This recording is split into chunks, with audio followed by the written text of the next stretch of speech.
Pembahasan kali ini adalah tentang lingkaran. Oke, kita mulai dari unsur-unsur lingkaran. Yang pertama adalah titik pusat lingkaran, yaitu di sini O. Kemudian di sini ada jari-jari. Ada beberapa contoh jari-jari. OD, itu jari-jari. OA jari-jari. Kemudian OB jari-jari. OC juga jari-jari. Kemudian ada yang namanya diameter. Nah, contoh diameter di sini adalah dari C ke B. Oke, kalau tadi OC jari-jari dan OB jari-jari, sedangkan dari C ke B ini adalah diameter, maka diameter itu besarnya adalah 2 kali dari jari-jari.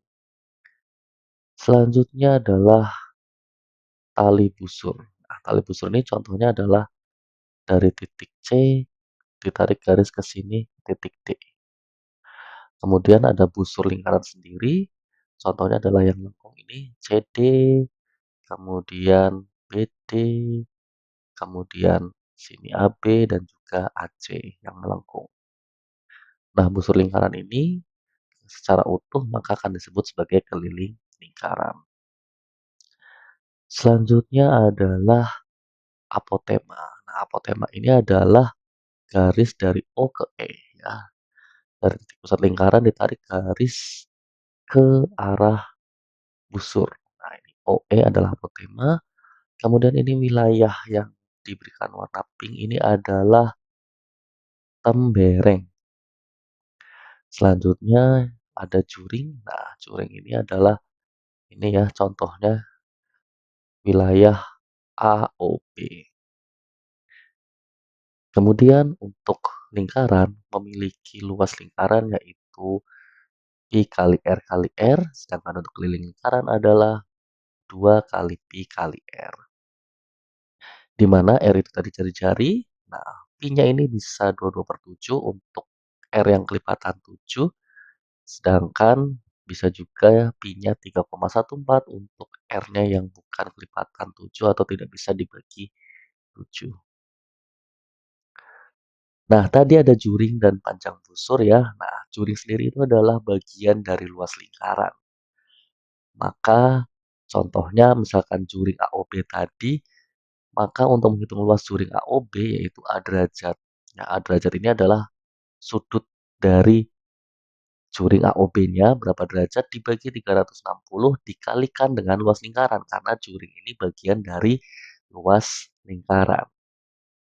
Sedangkan panjang busur itu bagian dari keliling lingkaran sehingga misalkan tadi contohnya panjang busur AB ini ya itu juga sama A derajat di mana A derajat itu adalah sudut pusatnya dari busur AB dibagi 360 derajat yaitu secara keseluruhan dikalikan keliling lingkaran, yaitu dikalikan 2 pi r. Nah, jadi sebenarnya luas juring, panjang busur itu semuanya mengacu kepada luas lingkaran dan keliling lingkaran.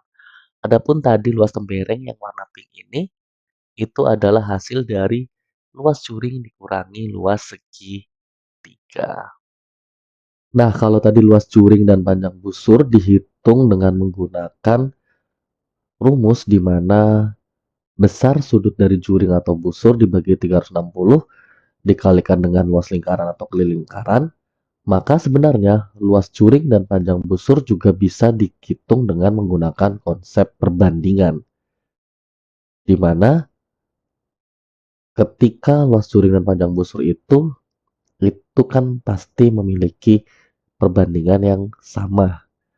Nah, biasanya tipe-tipe soal seperti ini adalah ketika kita diminta untuk mencari panjang busur ataupun luas juring, tetapi panjang dari jari-jari lingkarannya tidak diketahui, maka bisa menggunakan konsep perbandingan. Contohnya seperti ini. Di sini ada 2 juring dan 2 busur ya, yang ingin kita hitung. Ambil contoh ada sudut AOB yang kita simbolkan dengan alfa dan sudut COD yang kita simbolkan dengan beta. Maka ini akan sebanding ya, atau masih ingat dengan materi yang sebelumnya tentang kesebangunan. Nah, mereka ini sebangun ya, maka perbandingan ini akan sama dengan, ya kalau tadi kita mulai dari sudut AOB, maka kita harus mulai lagi dengan juring AOB. Kalau ini juring, berarti dibandingnya juga dengan juring juga, yaitu dengan juring COD. Selanjutnya ini juga akan setara dengan busur AB dibanding dengan busur CD. Nah, ketemulah perbandingan yang senilai ini ya, atau sama konsep sebangun seperti itu ya, kesebangunan. Nah, pada prakteknya, walaupun di sini ada 3, ya tetap nanti yang digunakan hanya 2 pasang ya. Untuk lebih lanjutnya, kita coba cek contoh soalnya. Nah, di sini ada jika panjang QR 16, maka panjang busur PS adalah, nah ini QR ya, 16 cm dengan sudut 120 derajat. Kemudian sudut yang dari POS ini ya, yaitu 150 derajat. Nah, maka kita bisa menggunakan perbandingan yang sudut dengan panjang busur gitu ya.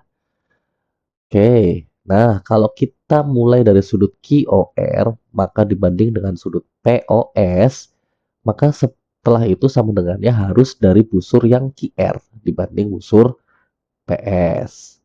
Nah, kita masukin angkanya QOR 120 per 150 sama dengan 16 per X. Nah, ini perbandingan ya. Kemudian kita kali silang 120X sama dengan 16 kali 150. Maka X-nya sama dengan 16 kali 150 per 120, yaitu sama dengan 20. Oke, sekarang kita latihan tentang luas dan keliling ya. Nah, hitunglah luas dan keliling yang memiliki ukuran. Yang pertama jari-jari 14, yang kedua diameter 20, dan yang ketiga diameter 21. Jadi ada 1A, B, C. Masing-masing ini kita diminta untuk menghitung luas dan kelilingnya. Kita mulai dari 1A. Oke, tadi luas itu adalah pi kali R, maka kita masukkan kalau jari-jarinya 14 bisa dibagi 7 nih, ya. Maka bisa menggunakan pi-nya 22 per 7 kali 14 kali 14, ya. Nah, kemudian ini kita bisa disederhanakan ya, dicoret-coret gitu ya, jadi 2. 22 kali 2 kali 14 menghasilkan 616. Sedangkan untuk kelilingnya 2 kali pi kali R ya sama diganti pi-nya 22 per 7, R-nya diganti 14 sama ini dicoret-dicoret gitu ya. Sehingga menghasilkan jawaban kelilingnya 88. 1B, karena diameter 20 maka kita akan harus rubah dulu ya. Tadi ya kalau diameter itu adalah 2 kalinya jari-jari, maka jari-jari itu setengahnya dari diameter. Sehingga kalau diameternya 20, maka R-nya atau jari-jarinya 20 dikali setengah atau 20 dibagi 2, R-nya sama dengan 10. Maka kita masukkan L sama dengan pi kali R kali R. Nah, karena ini R-nya 10 tidak bisa dibagi 7, maka kita masukkan 3,14 untuk pi-nya kali 10 kali 10. Oke, ini kan sama aja kayak kayak dikali 1 dikali 1, kemudian ditambahin 0,2 gitu ya. Terus habis itu kita kembalikan 0-nya 2 kali sehingga L-nya 314. Untuk kelilingnya juga sama, berarti kita masukkan nanti pi-nya 3,14, R-nya 10. Nah, 2 kali 3,14 itu kan 6,628. Kita kalau ngitungan 628 tambah 01, kita kembalikan 0-nya 2 kali. Komanya 2 kali. Sehingga akhirnya hasil dari 2 kali 3,14 kali 10 adalah 62,8. Nah, untuk yang 1C, ketika D-nya 21, sebenarnya kan angka 21 ini bisa dibagi 7 ya. Lalu bagaimana kalau harus dijadikan R? Ya tinggal kita ubah R-nya itu adalah menjadi 21 per 2. Lalu bagaimana? Apakah bisa dibagi 7? Ya jelas bisa, karena angka 21-nya masih bisa dibagi 7, walaupun status R-nya 21 per 2. Kita coba ya. Nah, di sini pi kali R kali R, pi-nya tetap gunakan 22 per 7 kali 21 kali 21. Nah, di sini kan 21 per 2 kali 21 per 2. Nah, di sini 21-nya bisa dicoret sama 7. Kemudian 22-nya bisa dicoret sama 2. Sehingga akan menghasilkan jawabannya seperti itu. Dan yang terakhir, kelilingnya juga sama. 2 kali pi kali R. Kemudian masukkan 2 kali 22 per 7 kali 21/2. Nah, angka 21 sama 7-nya bisa dicoret, kemudian angka 2 sama 2-nya bisa dicoret sehingga akan menghasilkan kelilingnya 66. Oke, lanjut latihan soal yang kedua, itu tentang, nah, jika sebuah roda dengan jari-jari 28 cm berputar sebanyak 50 kali, maka jarak yang ditempuh adalah, nah ini soal terkait soal aplikasi ya. Oke, ada roda dengan jari-jari 28 berputar sebanyak 50 kali. Nah, ini kan logikanya adalah kalau misalkan kita beri tanda khusus ya, satu titik, lah terus kita putar rodanya sebanyak satu putaran sampai titik itu kembali di tempat yang sama, maka itu kan menghasilkan jarak. Atau dengan kata lain, jarak itu dihasilkan dari banyak putaran rodanya dikalikan keliling roda. Nah, ini yang harus hati-hati ya. Sekali lagi dikalikannya sama keliling roda, bukan dengan jari-jarinya. Oke. Jadi, jaraknya itu adalah 50 dikalikan keliling lingkarannya atau keliling rodanya ya. Nah, jadi 50 dikalikan, lah kalian masukkan rumus keliling lingkaran atau keliling roda gitu ya, bukan dikalikan dengan 28. Nah, jadi 50 dikalikan 2 kali pi kali r, itu rumus lingkaran, rumus keliling lingkaran.